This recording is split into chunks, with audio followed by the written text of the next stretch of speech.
గలతీయులకు రాసిన పత్రిక 4వ అధ్యాయము. మరియు నేను చెప్పునదేమనగా, వారసుడు అన్నిటికిని కర్తయ్యున్నను, బాలుడయ్యున్నంత కాలము అతనికిని దాసునికిని ఏ భేదమును లేదు. తండ్రి చేత నిర్ణయింపబడిన దినము వచ్చు వరకు అతడు సంరక్షకుల యొక్కయు గృహ నిర్వాహకుల యొక్కయు ఆధీనములో ఉండును. అటువలే మనము బాలురమయ్యున్నప్పుడు లోక సంబంధమైన మూలపాఠములకు లోబడి దాసులమై యుంటిమి. అయితే కాలము పరిపూర్ణమైనప్పుడు దేవుడు తన కుమారుని పంపెను. ఆయన స్త్రీ యందు పుట్టి మనము దత్తపుత్రులము కావలెనని ధర్మశాస్త్రమునకు లోబడియున్న వారిని విమోచించుటకై ధర్మశాస్త్రమునకు లోబడిన వాడాయెను. మరియు మీరు కుమారులయ్యున్నందున నాయనా, తండ్రి అని మొరపెట్టు తన కుమారుని ఆత్మను దేవుడు మన హృదయములలో పంపెను.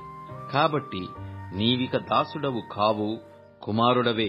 కుమారుడవైతే దేవుని ద్వారా వారసుడవు.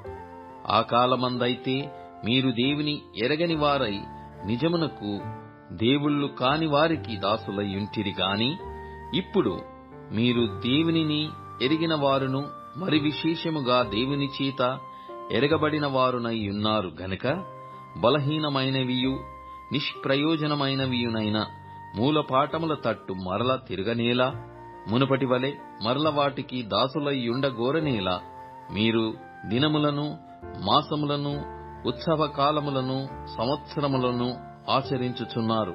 మీ విషయమై నేను పడిన కష్టము వ్యర్థమైపోవునేమో అని మిమ్మును గూర్చి భయపడుచున్నాను. సహోదరులారా, నేను మీ వంటి వాడనైతిని గనుక మీరును నా వంటి వారు కావలెనని మిమ్మును వేడుకొనుచున్నాను. మీరు నాకు అన్యాయము చేయలేదు.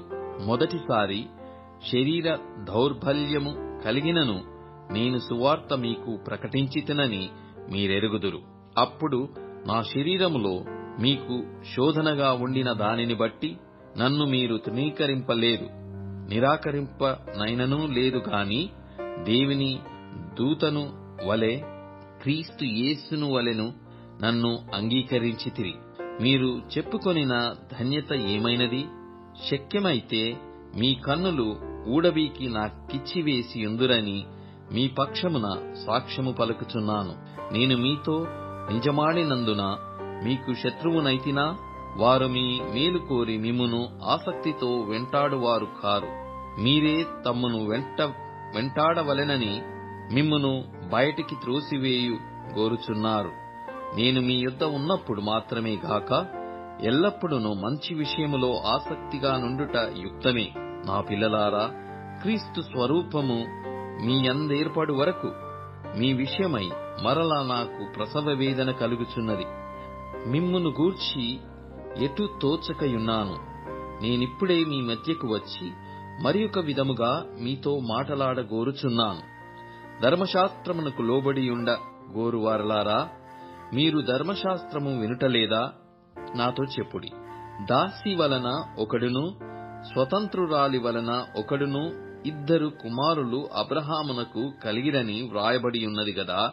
ఆయనను దాసి వలన పుట్టినవాడు శరీర ప్రకారము పుట్టెను, స్వతంత్రురాలి వలన పుట్టినవాడు వాగ్దానమును బట్టి పుట్టెను.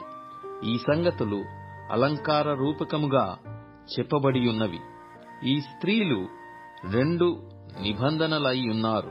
వాటిలో ఒకటి సీనాయి కొండ సంబంధమైనదై దాస్యములో ఉండుటకు పిల్లలు కనును.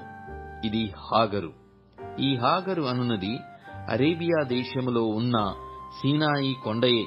ప్రస్తుతమందున్న యెరూషలేము దాని పిల్లలతో కూడా దాస్యమందున్నది గనుక ఆ నిబంధన దానికి దీటయై ఉన్నది. అయితే పైనున్న యెరూషలేము స్వతంత్రముగా ఉన్నది. అది మనకు తల్లి. ఇందుకు కనని గొడ్రాల సంతోషించుము. ప్రసవ వేదన పడని దానా, బిగ్గరగా కేకలు వేయుము. ఏలయనగా పెనిమిటి గలదాని పిల్లల కంటే పెనిమిటి లేని దాని పిల్లలు ఎక్కువ మంది ఉన్నారు అని వ్రాయబడి ఉన్నది. సహోదరులారా, మనమును ఇస్సాకు వలె వాగ్దానమును బట్టి పుట్టిన కుమారులమై ఉన్నాము.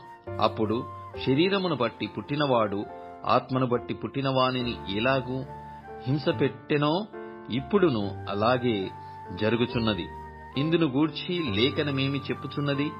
దాసిని దాని కుమారుని వెళ్ళగొట్టుము. దాసి కుమారుడు స్వతంత్రురాలి కుమారునితో పాటు వారసుడైయుండు. కాగా సహోదరులారా, మనము స్వతంత్రురాలి కుమారులమే గాని దాసి కుమారులము కాము.